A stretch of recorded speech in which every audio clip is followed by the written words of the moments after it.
Hey, everybody. I think that we are live. I see people chiming in the live chat to the right side of my screen. Thank you so much for all signing in today and being here. This is a hot topic indeed.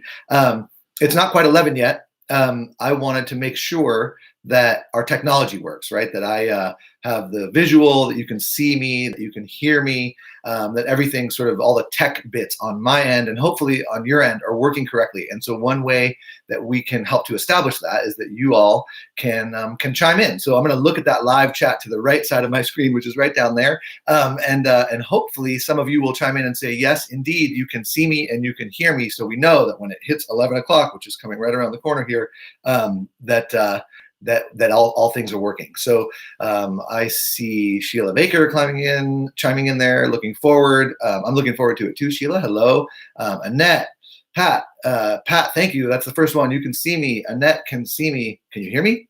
CJ, you said yes. So it seems like Donna Norton saying, looking good. Well, thank you for that. I got a haircut yesterday for this. Looking smooth, says Jake. All good in Texas. So hopefully it stays that way. I'll give it another couple of minutes. We've got a bunch of people on here. We're getting the thumbs ups. I see. I got. It looks like our tech pieces are working out correctly. So yeah, I'm here in Connecticut. I love for all of you who are on the call right now on this webinar to let me know where you're from. I'm going to do my best, and I'm going to apologize in advance if I don't do that great of a job monitoring your comments. I have a lot of content that I want to get through here today. And I'm going to do my best to be watching those comments as they chime in. Hi, Jonathan from Denver. William, thank you. It's all working. I'm really glad that you can all see and hear me. As soon as it chimes 11 o'clock, which I should be able to tell here, we're getting there. I will get started with our content. Allow a couple of minutes for people to kind of come on in. We're up over 100 people with us now, which is fantastic. Clearly, this is a hot topic, a sort of scary one.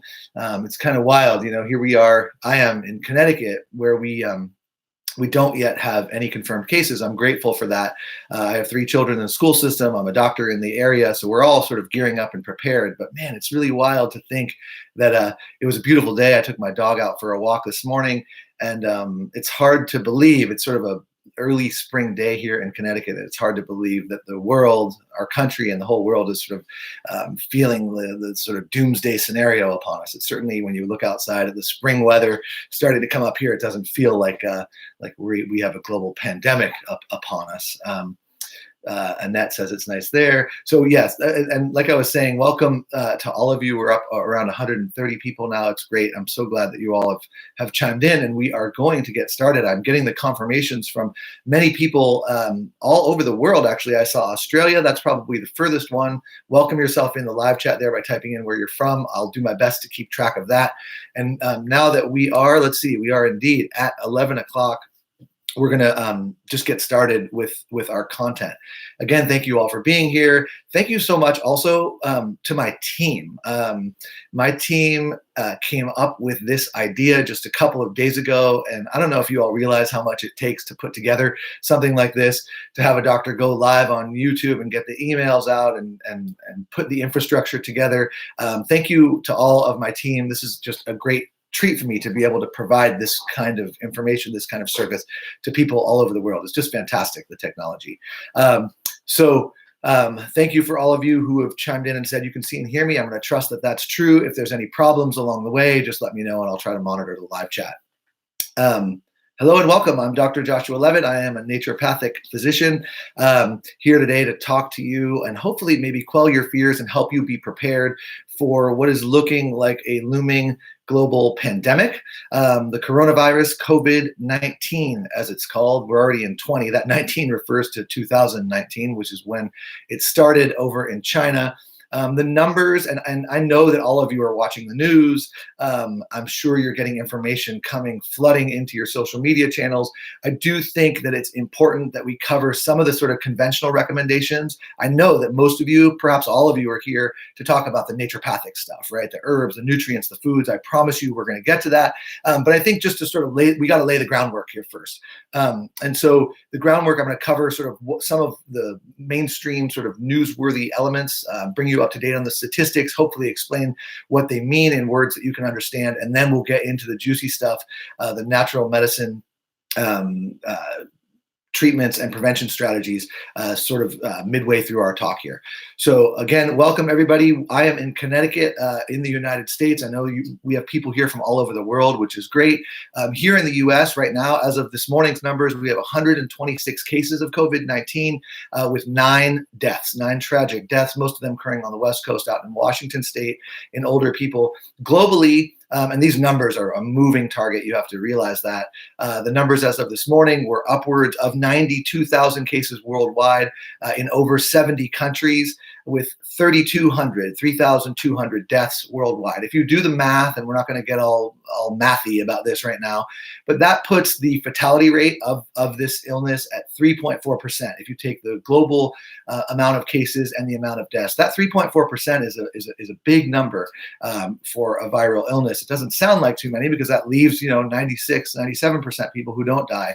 But certainly if you're one of those 3.4%, this is a very serious problem. Those numbers may be inaccurate. The reporting coming out of China is problematic for many reasons. And it's probably a lower fatality rate than the rate that I just described.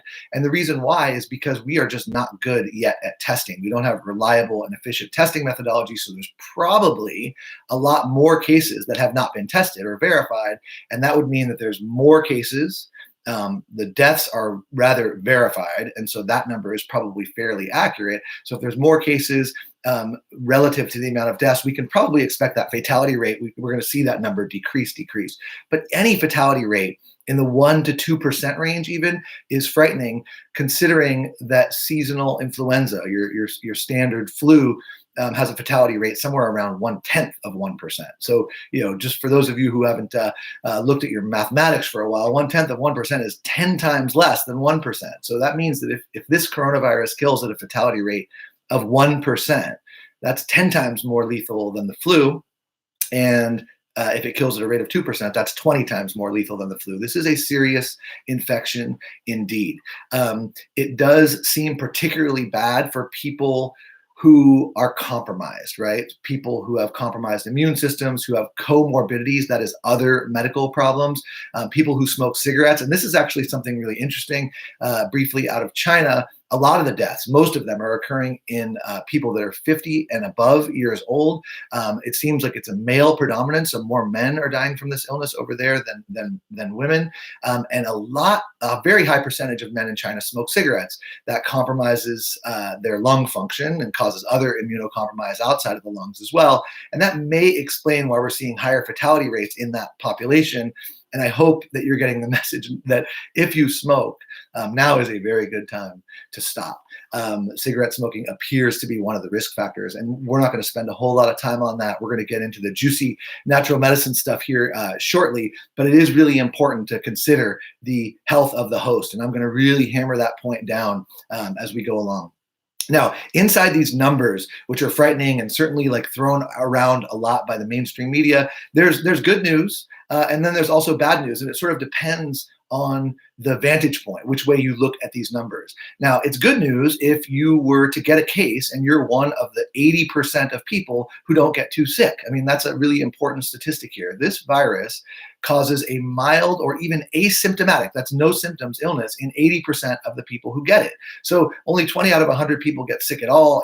The other 80% are good enough to go to work or go to school. They don't even know they're sick or have minimal symptoms. Now, of the other 20%, when you look at the statistics from that number, from that side, that starts to get a little more scary. 20% of people will have a more serious or severe illness. It's a lower respiratory tract infection characterized by a fever and a deep, mostly dry cough. And those people can go into severe respiratory distress. And then somewhere between 1% and 3% of the people, the disease can be fatal. So yes, it causes mild illness in most of the people that get it. but it can cause very serious illness and be life-threatening at a fairly significant rate. And then we also have this global transfer. There's been lots of comparisons to the 1918 flu epidemic, but in 1918 there were so many differences, right? People weren't traveling around the world in the way that they do now. There weren't many flights a day coming in and out of China and Italy and Iran and all these other places where this illness has now spread.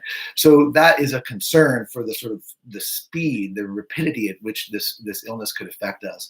Now, also in some good news, again, not to sort of cause alarm, really quell some of your fears, the containment efforts in China appear to be working pretty well to decrease the spread there. And again, good news, bad news. Containment efforts are working well. That's great. But as you've probably heard or learned, containment efforts, if they occur in your community, that means things like quarantine, that means things like shutting down schools, travel bans, trade bans. These can have huge implications to an economy, huge implications to society in general. And so these containment efforts, although they may be working, are going to be very disruptive if they happen in our country, if they happen in your state, or if they happen in your municipality. And so that is a little bit of a concern. This is the reason why people are being advised to stock up on, have a few weeks of food and water, and be prepared for kind of sitting it out in your house for a period of time.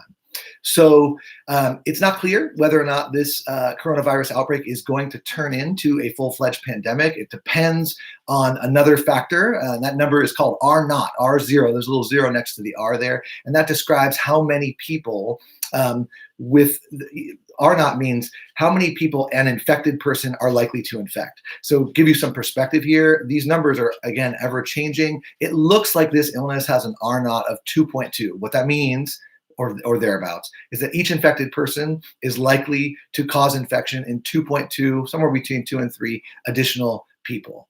Let's talk about comparisons for a second. Measles, which is highly contagious illness, has an R naught up around 15. Each infected person with measles is likely to cause a measles infection in up to 15 other people. So this is not as contagious as that.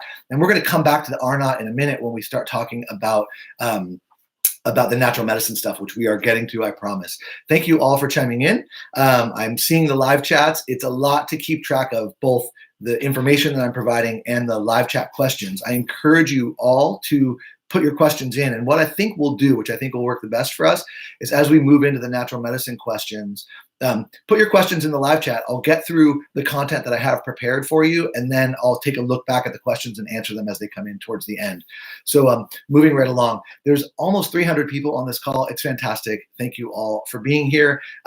Let's start with kind of a bold point that I want to make. I do not think that this right now is a time to panic. But as I said in the materials leading up to this, I do think it's critical that we prepare. So we're not ready to panic. This is not, I don't think, a doomsday scenario, but it could be severely disruptive, and it's a serious infection. So it's time for preparedness, and that's what this talk is all about. Now, there is a lot that conventional medicine, for all of you who jumped on the call just recently, I'm a naturopathic doctor. I practice sort of an integrative style of medicine with a practice that certainly has all the expertise in the herbals and the nutritionals and all the stuff we're going to talk about here momentarily, but also a respect for what conventional medicine has to offer. I call that integrative medicine, sort of the best of both worlds. I think conventional medicine has some good things to bring to the table. I also think that it's entirely overused and overly relied upon, when very often there are tools within the natural medicine toolkit, the natural medicine chest, that should be utilized much, much more. So that's where I'm coming from, and we'll talk about the good stuff within conventional medicine here now. So the virus, the coronavirus, and many other respiratory viruses are spread through something called respiratory droplets, right? That means that the virus is concentrated in the secretions of a person who's carrying the virus. They're more concentrated in a person who is sick with the virus and coughing and has a fever, and less concentrated in an asymptomatic person, maybe before they get sick, or in a person who has mild illnesses. But it's important that you know, because there's a really critical piece here, that the virus is spread around through respiratory droplets. That's how this virus spreads. And I want to paint a picture for you here in a minute. You guys can't see this, but I have a dog. Her name's Rhea, and she's sort of been kind of walking around here. Any of you dog owners can relate to this, and I'm sorry if I gross you out, but this is just a little. I want to paint a picture for you in a way that maybe you don't really usually hear on the conventional media. Anybody who has ever had a dog, I'm sure, has had this experience, and all of us have had this experience in some way or another, where your hand touches something disgusting. Maybe you went down to pick up that dog poop and the bag that you had over your hand kind of missed, or maybe you don't have a dog, but you know what I'm talking about. Your hand sometimes touches something disgusting. And maybe, especially if you're out on a walk with your dog, you don't have the immediate availability of a sink or a disinfectant wipe or a hand sanitizer or something like that. So you're just contaminated and you know it. You've got that little piece of yuck or something on your fingertips. Can you all relate to that feeling? You've all had this experience. For those of you who haven't yet chimed in on the live chat, tell me, give me a thumbs up or a yes, I can sort of relate to that. I'm sure that you all can. So respiratory droplets are, I see someone asking, what are respiratory droplets? These are little tiny droplets, particles, secretions inside the lungs of an affected individual. They get coughed out or sneezed out into the world. Now, here's what I want you to think about, going back to the metaphor here. If your hands are ever contaminated because you touched something terribly gross, you get this kind of perspective in your mind, you're feeling in your head that oh my God, my hands are disgusting right now. I need to just decontaminate, and I'm not going to touch my face, my eyes, my nose. I'm not going to try to touch my skin until I can get to a sink with some soap and water or some disinfectant or something like that, right? So that's the way that I want you to think about your hands during this coronavirus problem, and really all the time. And this is the reason why. In order to get sick from this virus, respiratory droplets from the secretions of an affected individual need to come in contact with your mucous membranes. Mucous membranes are the moist surfaces, mostly in and around your face, usually your nose, your mouth, your throat, and maybe even sometimes your eyes as well. So there is a risk for sure of being coughed on or sneezed on and having those respiratory droplets cough or sneeze out of somebody's mouth and then into your nose or throat. That is certainly a risk, and that's the reason why these masks, these N95 respiratory masks, are useful, is to protect the other people around a sick person so that their respiratory droplets don't get into other people's mouths or noses.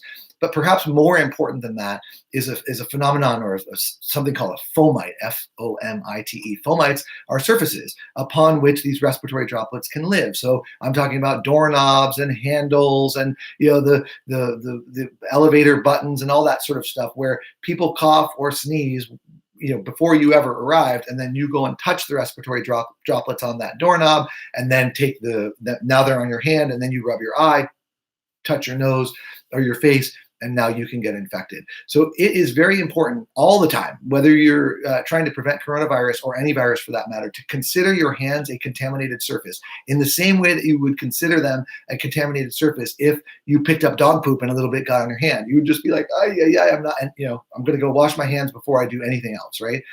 Okay, so hand washing, this is the number one conventional recommendation, right? And it's important, but a lot of people do it wrong. So you may have seen reports about this in the news. Let's just reiterate, because it's critical importance. When you wash your hands, it should happen with soap and water. It should happen up to the wrist. And it should happen for at least 20 seconds. So typically the way to do this, the way doctors wash their hands, surgeons are a whole nother level. They wash for much, much longer. But for the average person trying to prevent viral infection, washing hands for 20 seconds with soap and water is good. First, wet your hands up to the wrist on both sides, then turn the water off. That saves water. And then rub the hands together, paying attention to the finger webs and each finger all the way up to the wrist, and then rinse them. If you sing the happy birthday song, that's what a lot of experts recommend, that will get you to about that 20-second mark. Most people who wash their hands think they did a good job and actually didn't. And then if you're in a public space after you're done washing your hands, use a paper towel. That's probably the ideal preventative strategy because they tend to be clean. And then dry your hands off. Use that paper towel to grab the door handle if you're leaving a public restroom, and then pitch it into the trash. Again, everything is contaminated. That's the way I want you to think about it. And if you touch anything, then your hands are contaminated until you wash them in the way that I just described.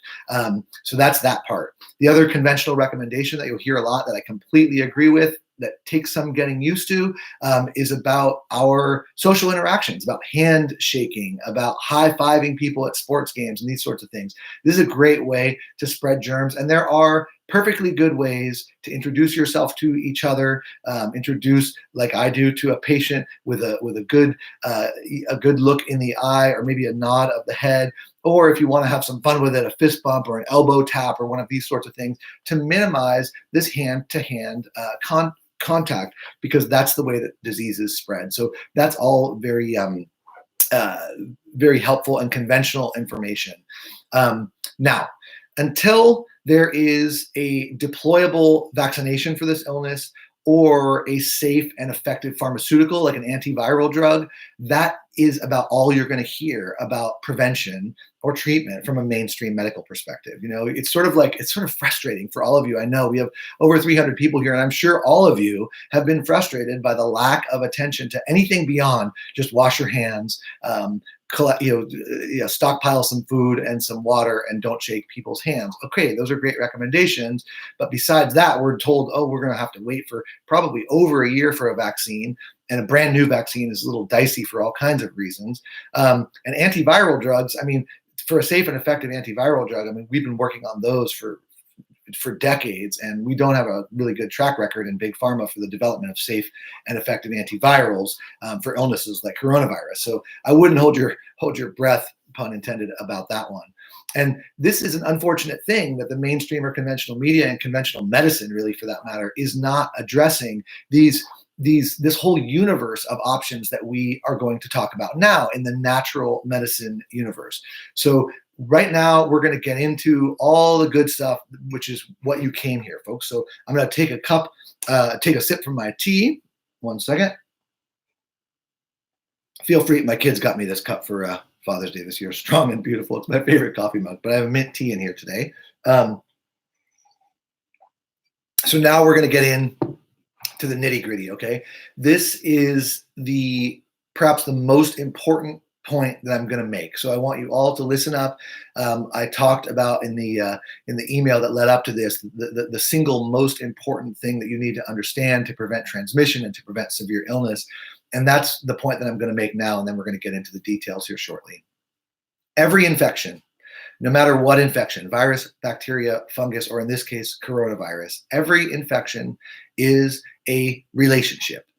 And by that, I mean, it's a relationship between an organism, in this case, an organism called COVID-19, coronavirus. It's a relationship between an organism, the coronavirus, and a host, in this case, you or me, or hopefully not us, right? So every infection is a relationship between an organism and a host. And the outcome of that relationship is dependent on features that are related to both the organism and to the host. We talked before about measles. Measles is a highly contagious organism. And in many cases, even very healthy hosts will become susceptible or vulnerable to infection by measles if someone coughs or sneezes on them who has it. Other illnesses are less infectious or less damaging, less virulent is the medical word. Now, in conventional medicine, there is a heavy reliance, a heavy focus on drugs that start with the word anti, right? The focus seems entirely on the organism, right? Trying to kill the organism. That's what antibiotics are. That's what this quest for antiviral pharmaceuticals are. Vaccines are a little bit different because vaccines do put the focus, hopefully, on the protection of the host. But there is much less attention on all these features that lead to host immunity. Now, it's important that you understand that the human immune system is a beautifully designed, beautiful, very powerful antiviral system. It's a defense system, and that's what it's built for, and it works extremely well at that if it is optimized. And the coronavirus is a perfect example. I hope and I expect that natural medicine as an industry is going to shine in this regard, because we talk about this all the time. The the human immune system is capable of defending itself against some very aggressive and virulent infections if it is optimized. And when we put attention to optimizing immunity, we can defend ourselves against acquiring the infection in the first place, and we can also defend ourselves against having a more serious infection were we to get it. And so that is the number one way to avoid serious illness, including transmission of illness, and then the severity or the duration of the illness has everything to do with the power of your own immune system and how optimized it is. Again, going back to the China example, we were talking about people who are older, people who are immune compromised, people who smoke, people who have other kinds of comorbid medical problems are the ones who are the most vulnerable. This is my case in point. The healthiest people, the healthiest hosts seem to come out ahead when it comes to the relationship between COVID-19 and a human host. So I hope that message comes across. That's a really important thing. Every infection is a relationship, and the determinants of the outcome of that relationship have to do with features related to the virus. This one is a problem, and features related to the host. And that is what we are about to talk about now, how to optimize your immune system. All right, so at this point, we're gonna kind of get into the bullet points of all the various elements that I use in my practice, in my family, in my world to help optimize human immunity, and very specifically immunity against corona type viruses. Quick little fun fact, by the way, I don't know if you all know why coronavirus is called coronavirus. Anybody know? You want to chime in the chat box there while I take a sip of my tea, and we'll get into the diet and the herbs and everything in just a second.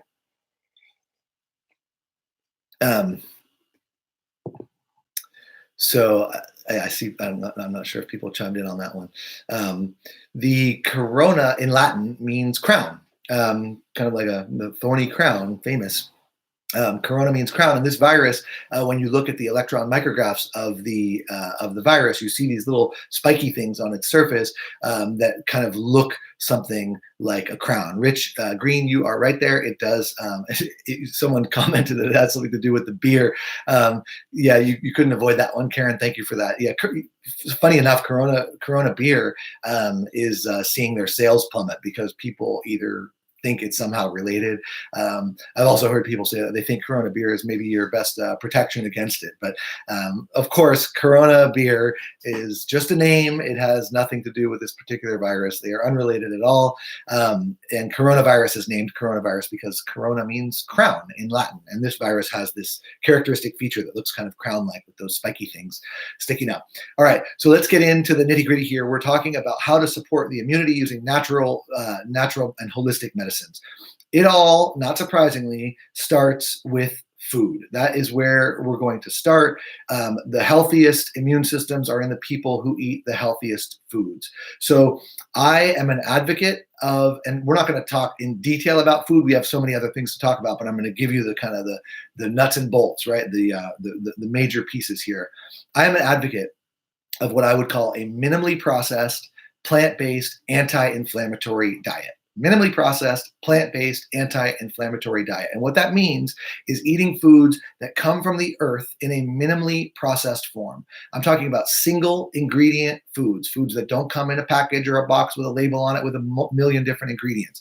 Vegetables, fruits, beans, nuts, seeds, whole grains, not processed grains, whole grains. And if you choose to eat animal products like meat and poultry and eggs and dairy, you want to make sure that those products come from healthy animals that were farmed in an organic and or sustainable and or regenerative way, right? So a minimally processed, plant-based, that doesn't mean vegan, it doesn't mean vegetarian. It means that the foundation of the diet should be plants in their whole minimally processed form with small contributions from animal sources that come from healthy, organic, sustainable, regenerative sources. So the people who eat that way that's dietary defense right there. That's an anti-inflammatory diet that's rich in healthy oils, that's rich in phytonutrients, and that provides your immune system for all the raw materials that you need, that it needs, so that it can defend you against viral invasion. And if you become invaded, it can do its best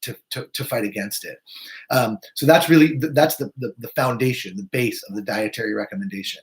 There's a couple other things I'd like to add on there too. And if you're looking for sort of a health kick, now is a very good time to go on one. So if you could sort of make a shift towards that minimally processed anti-inflammatory diet I just described, which also would mean avoiding sugar, right? Avoiding refined sugar, especially sugars that come from fruits and vegetables, are less of a problem. Sugar that comes from honey is less of a problem. Honey actually has some antiviral, antibacterial, antifungal effects as well. So I'm okay with honey. I've written a lot about honey, and I'm a big fan. I'm also a beekeeper in my backyard. So honey is sort of is okay, and there's some unique beneficial and immune stimulating properties to honey. I'm talking about refined sugar is what we should avoid, and we should avoid the bad fats, the bad oils that are found in things like fried foods and foods that are processed with ultra processed vegetable oils. A lot of people think vegetable oils like corn oil, soy oil, those sorts of things are healthy because they're vegetables, but nothing could be further from the truth. Those highly refined vegetable oils are a problem. They are pro-inflammatory. They're not good at all for your immune system. So we now have a minimally processed, plant-based, whole foods, anti-inflammatory diet, minimal contributions from refined sugar, and then something that you won't hear a lot of places, lots and lots of spices, right? Those little 3-ounce jars, those little circular jars that you have collecting dust in your medicine cabinet are golden. Those things, it's amazing throughout history. Spices, they led to world, exploration. All the explorers were out looking for spices. These things were immensely valuable. People used to pay dowries and rents with peppercorns and cinnamon sticks. And now we just have these little 3-ounce jars that are collecting dust in our cabinets. I encourage you now more than ever to start using those spices, with a few in particular that have known antiviral and immune supportive properties. Ginger, great herbal medicine, anti-inflammatory, has antiviral properties, immune stimulating, fantastic stuff. Garlic, you probably know about it. As an antibacterial, also antiviral. I remember back in medical school, we did some experiments plating out different organisms on petri dishes, and we would use different discs that were coated with different drugs and natural products to see how you could inhibit the growth of the organisms on the plate. And garlic is amazingly good as an antibacterial agent, also has antiviral and immune stimulating properties. Turmeric, that's the Indian spice, a curry spice, a yellow powder, powerful anti-inflammatory agent, extremely useful in immune support as well. Garlic, ginger, turmeric, oregano, thyme, rosemary, all of these herbal medicines have antiviral and immune supportive properties. So I encourage you to open up that cabinet. If you go to the grocery store, get some new ones if yours are old and stale. Learn how to cook with those and add garlic, ginger, rosemary, oregano, thyme, turmeric to your cooking in that minimally processed whole foods anti-inflammatory way, and you will be well on your way to doing a good job at dietary prevention of infectious illness, including that from the coronavirus. Next point. Now we've moved outside of diet, and we're going to talk about the 3 S's. I'm not going to spend a ton of time on these. You know these things. These are really important lifestyle features. I'm talking about sleep. It's really important to sleep. Sleep regenerates all sorts of aspects of your immune system. I'd like for you all to be getting at least 7 hours of sleep per night, more if you feel like you need it. But any less than 6 can have compromising effects on your immune system. So now is a time to take good care of yourself, be gentle with yourself, go to bed a little bit early, sleep in a little bit if you can, and that will give you a little bit of a boost. And of course, if you're sick, right, if you feel sick, whether it's with corona or seasonal influenza or anything else, respect the fatigue that comes with that, and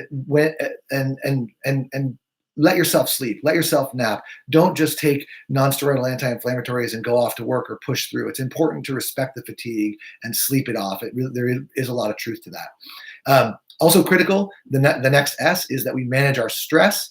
I know that's a lot easier said than done. And I'm not talking about eliminating stress. I think that's kind of a futile goal. But what really is important is learning how to manage it well. And that's a subject for another day.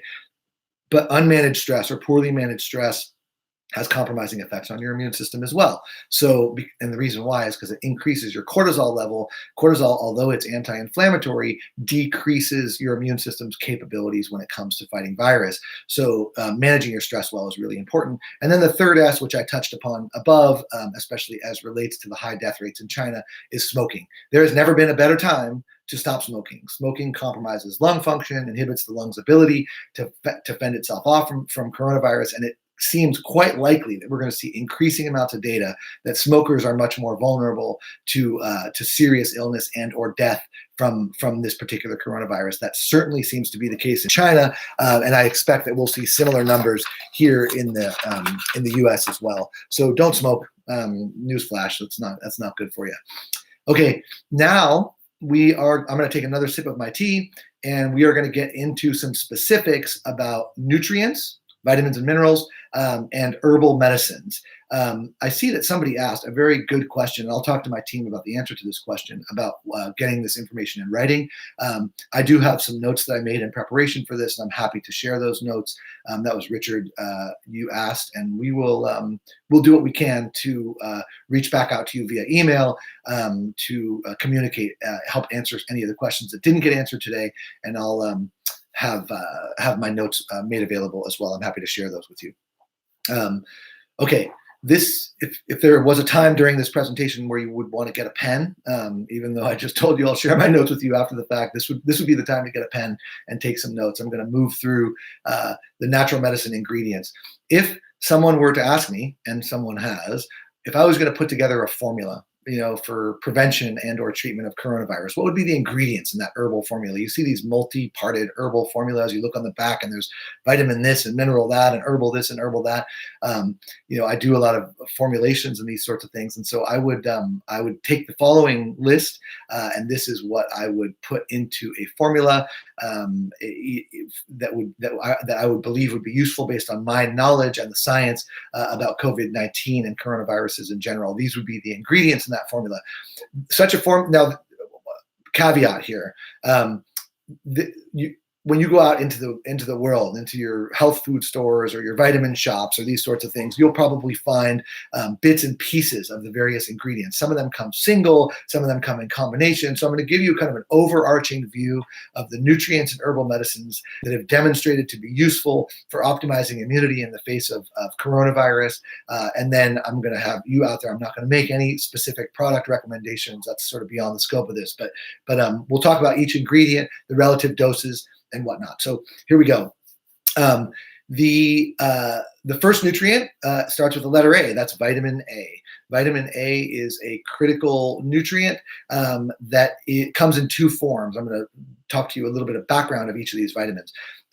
It comes in a preformed variety. That's the variety that's the most active. That's called retinyl palmitate or retinoids, also known as retinoids.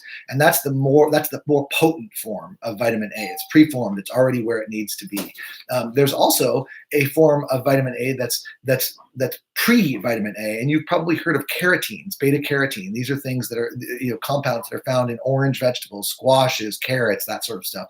Beta carotene can get converted into vitamin A, so you can take much higher doses of beta carotenes and other carotenes and expect the conversion to go into vitamin A. Whereas if you take straight preformed real vitamin A after the conversion's already occurred, that's a much stronger compound and is associated with toxicity when it's taken at extremely high doses. So let's talk about doses here for a minute.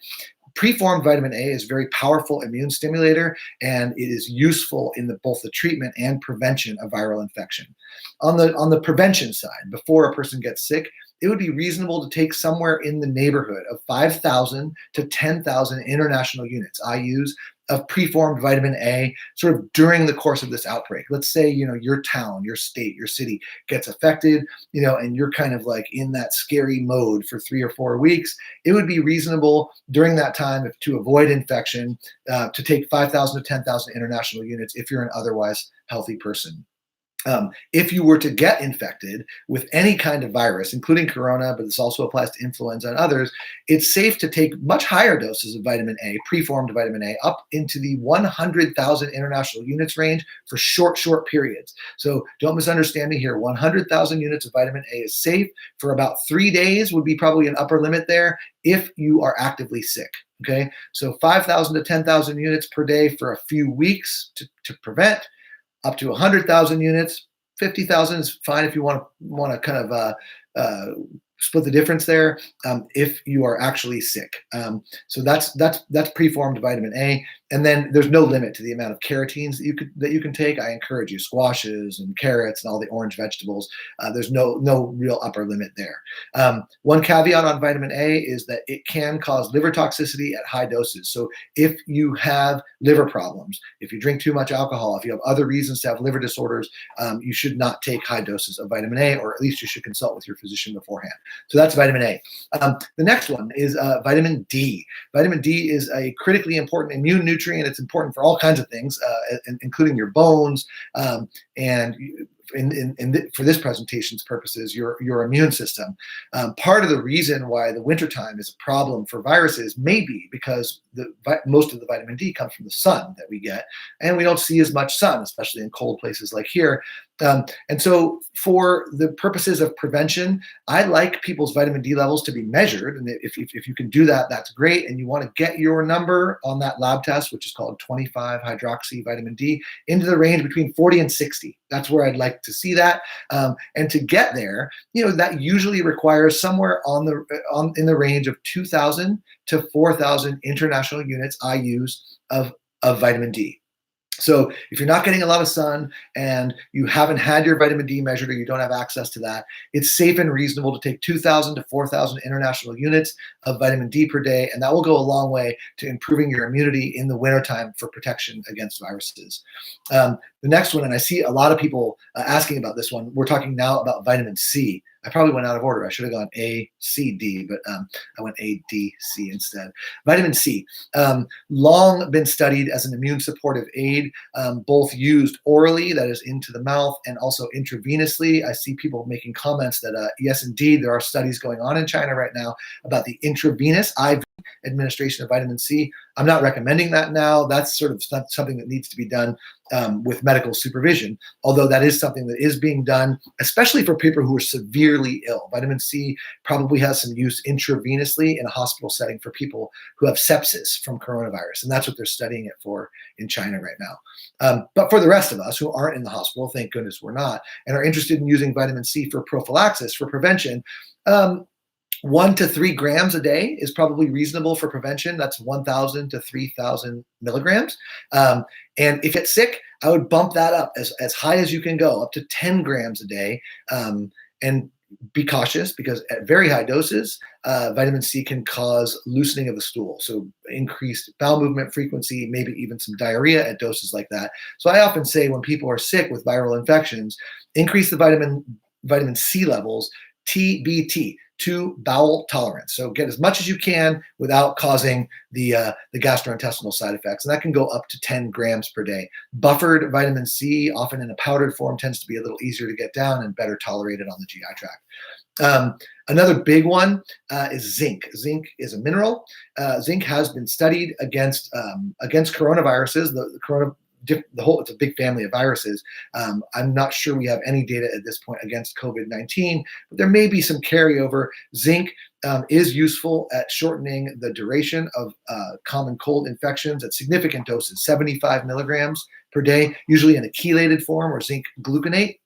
A lot of people also like zinc lozenges. Look for one that contains zinc gluconate or glycinate or a chelated form.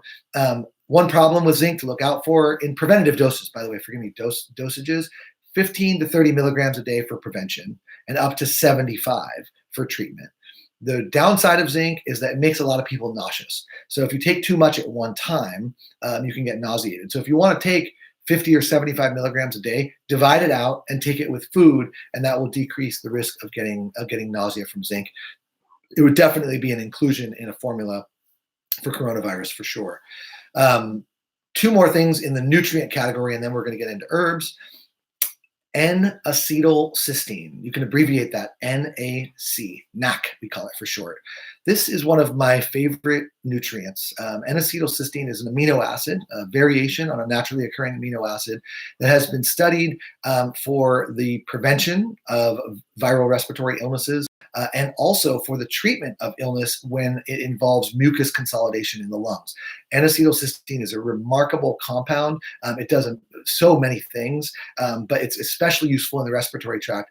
Let's go back again to this idea that coronavirus and lots of other viruses for that matter only cause serious illness in a percentage of people who get them. And in many people, the infection with an illness causes no symptoms at all, right? People get a viral infection, influenza, coronavirus, other things, and don't even feel it. They never even knew that they were sick. Now, that's who you want to be, right? If you're going to get coronavirus or any virus for that matter, you want to have it and not even know you had it. That's an asymptomatic carrier. There's been studies that have demonstrated that people who take NAC, this compound we're talking about now, N-acetylcysteine, at doses in the 1,500 to 1,800 milligrams per day range, 1,800 milligrams per day, are more likely to have asymptomatic viral infections, right? So that's a beautiful thing. If you take N-acetylcysteine prophylactically in the midst of an outbreak, you are probably more likely to not develop symptoms from the illness. So NAC is a great amino acid to take. I would strongly encourage you to learn more about NAC, talk to your doctor about NAC, go pick up some NAC at a health food store or a grocery store or a vitamin shop or a pharmacy, and consider getting that 1,500 to 1,800 milligrams per day. Usually we divide that up in a couple or 3 daily doses. NAC, I'm big on NAC. I love this stuff. And the next one, really fascinating research coming out of Canada right now on coronavirus, actually, for a substance called quercetin. Quercetin is a yellow pigment, a bioflavonoid pigment that's found in lots of fruits and vegetables, especially concentrated in onions. It's what makes onions so antimicrobial and so healthy for you in so many ways. Quercetin is being studied, has been studied extensively as an immune supportive agent, and seems to have specific activity priming the portions of the immune system, the specifics, against corona-type viruses. And there's a lot of fascinating research coming out of Canada, and I believe there's some ongoing trials with quercetin in COVID-19 happening in China already. So quercetin at 1,000 milligrams per day is probably a reasonable dose for quercetin. You probably find it alone in a bottle or in a powder. It's a yellow powder, or you might find it part of a complex that contains some of these other ingredients I just listed, and some of the herbs that I'm about to talk about now. So wow, we got 350 people. I'm gonna take another sip of tea from my strong and beautiful cup, and we're gonna get into herbal medicine next. Keep your questions coming, and we'll take a look at them at the end. I'm looking over at the questions now. And some of the comments. So good to have you all here. I hope this is useful. Feel free to chime in if it is useful. That keeps me going. I like the positive feedback. Thank you all so much. Let's talk about herbal medicines for a minute. I have a big kind of caveat here that herbal medicines are tricky because it's hard to get really refined doses. A lot of the research on herbal medicine comes out of places like China and other countries in Asia where they use multi-parted formulas, right? So it's not just like a single herbal medicine, but rather like 7 or 8 or 10 or 12 or 15 different herbal medicines in a formula that's been studied. You know, we like our double-blind placebo-controlled trials here, and those work best for single ingredients, you know, vitamin C, vitamin D, or pharmaceuticals. But herbal medicines is a more artful process, and a lot of formulas and studies on formulas are on multi-parted formulas, so it's harder to be as specific about dosages with herbal medicines as it is with nutrients or pharmaceuticals. So with that caveat, let's talk about the different herbs that have some science, some background, some usage in coronaviruses and in immune supportive properties in general. So the first one, and one that you may have heard of before, is called Sambucus nigra. Sambucus nigra. Anybody chime in on the comments if you know what Sambucus nigra is? It is. I'm gonna steal your thunder here. It's elderberry. Elderberry extracts have long been used for immune support and have direct antiviral capabilities. Sambucus nigra is the famous elderberry. There's other species of it as well. Look, you guys are good. I got Debbie and Suzanne both knew that Sambucus nigra was elderberry. Usually, it's sold over the counter in syrups. So syrups of elderberry extract can be used at doses of around 1 tablespoon per day. I'm sorry, take that back. 1 tablespoon, 2 to 4 times per day. So you want to dose it regularly. I'd have a breakfast dose, a lunch dose, a dinner, and a bedtime dose. And that, when we're talking about herbal medicines, these can be used for both treatment and prevention. Typically, when I'm talking about herbal medicines in the realm of prevention and treatment, I'm talking about half doses for prevention. And then if a person gets sick, bumping it up. Again, with a coronavirus outbreak or pandemic, the possibility exists that your town, your state, your city kind of has a rapid influx of cases. We see the numbers go up, and that's scary. And that's a time when you want to start doing the prevention stuff, right? And those are times you're not sick yet. You start taking your NAC, you start taking your zinc and your vitamin C, and some of these herbal medicines at the low end dosages. And then if you develop symptoms, you bump it up to the high end dosages. Okay, so that's sort of where we're at with this.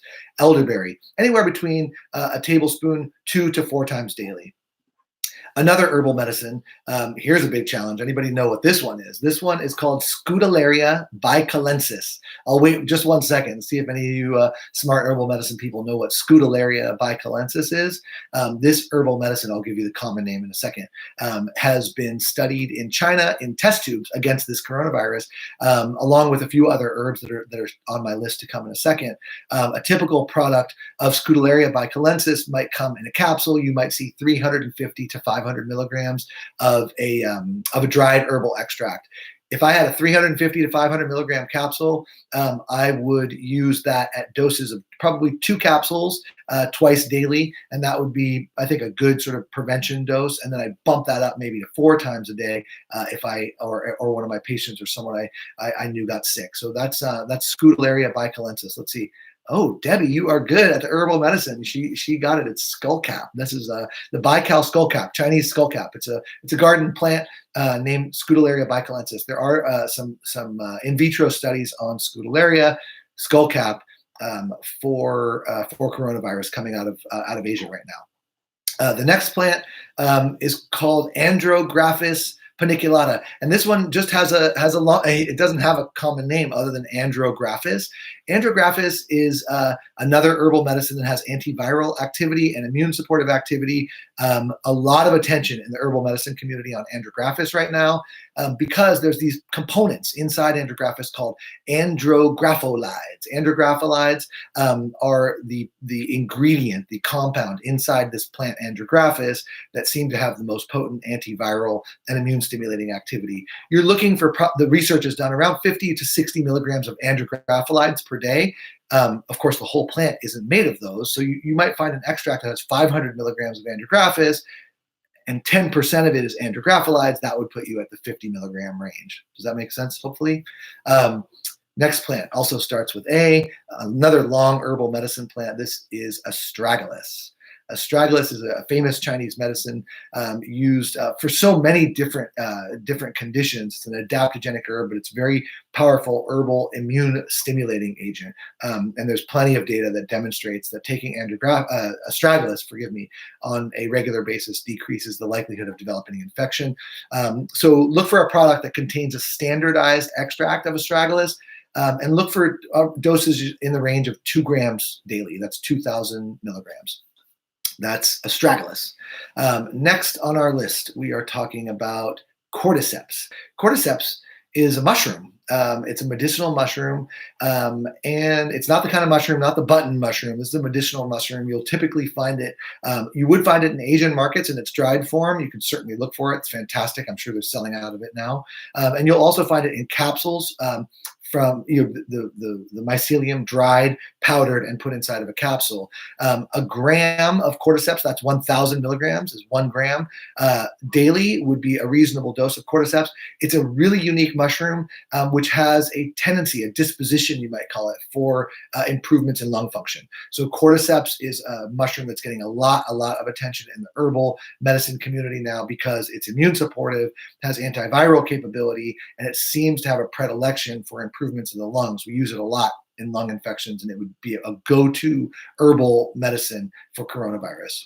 A couple other things on the list. Again, I hope this is helpful to all of you. A few more things, and then we'll get to your questions. There's a compound that's derived from larch, the tree. And the compound has a long name, lots of long names here. It's called arabinogalactan. Larch arabinogalactan is a compound that's derived from the bark of this larch tree, and 1,000 milligrams of that daily, again, is something that I would include in a formula if I was developing a formula to protect people from this virus. So look for larch or compound products that are called arabinogalactan with an A, Arabino. Galactan. That's their spelling bee, arabinogalactan. I'll make the notes available. I know I'm talking fast and covering lots of big words here. Another interesting compound that is on my list of things to include in an antiviral immune supportive formula is monolaurin, monolaurin. Monolaurin is derived from lauric acid, which comes from coconut, and 300 milligrams of monolaurin 3 times a day is something I frequently recommend to people who are suffering with viral infections, and it's something I would recommend if this infection comes here. Monolaurin derived from lauric acid. There's a few more plants that I'm going to mention without specific doses, and those plants are coming out of Asia with some studies that demonstrate usefulness in a combined formula, like I talked about at the outset here. One of them is called Lonicera japonica. Lonicera japonica is an herbal medicine commonly known as Japanese honeysuckle. There's been studies on Japanese honeysuckle in high doses in animals that have what's called an immunomodulatory effect, and it's often found in formulas with the bical skull cap that we talked about at the top, that Scutellaria bicalensis.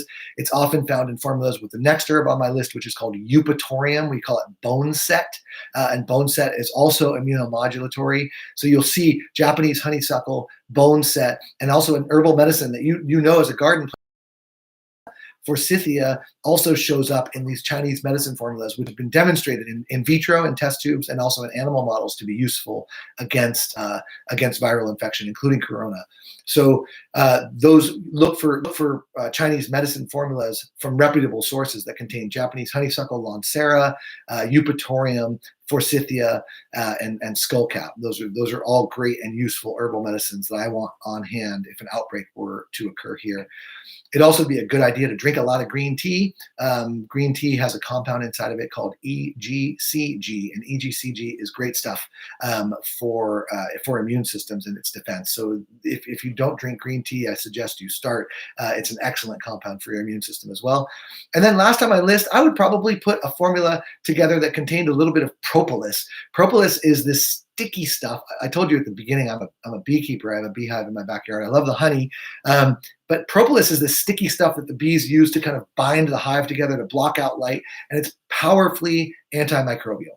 So a dried and powdered propolis extract is something that I would probably include into a formula for the treatment and prevention of coronavirus as well. So hopefully all of those things, and again, I'll share the notes with you after the fact here: elderberry, skullcap, andrographis, astragalus, cordyceps, arabinogalactans from larch, monolaurin, Japanese honeysuckle, bone set, forsythia, green tea extract, and propolis, in addition to the minerals and vitamins we talked about at the beginning: vitamin A, vitamin D, vitamin C, zinc, NAC, N-acetylcysteine, and quercetin. That is a really good toolkit that you will not see on the conventional media. You're not going to hear about that from Fox News or CNN or NPR or whatever your local media source is. I hope that this was useful to you. If it was, give me a thumbs up on your browser there. I'm going to take a few minutes to look through the questions. We went up to an hour here. See if there's anything that I missed. Wow, we got a lot of questions. It's so great. Thank you guys for being here. I'm looking through the questions. That's why I'm looking aside here. I see people telling me at the beginning that they can see and hear me well. I'm looking through the questions. Chime in with new ones. Um, Oh, someone's talking about soaking hands with a cap full of bleach. Yeah, bleach has antimicrobial. Soap and water does the trick, Annette. For most people, if you do it correctly. I see what we were talking about. Dog poop on your hands. That was fun. Yeah, so we talked a lot about dietary stuff, vitamin C, vitamin D, zinc, carrots. Yeah, so um, Jonathan says I'm like a walking encyclopedia. Thank you, Jonathan. I appreciate that. I've been at this a while. I've certainly done my homework, and hopefully you guys all found. Sharon asked if I could spell the last item, the yellow powder. I was probably talking about quercetin. Joe, thank you for the great information. Hey guys, so there's just, and there's so many questions here right now. I will go through them all as soon as I am done. And then for those of you who are interested in your notes, I'll put my notes together in a more formal way, and hopefully we can get those out to you.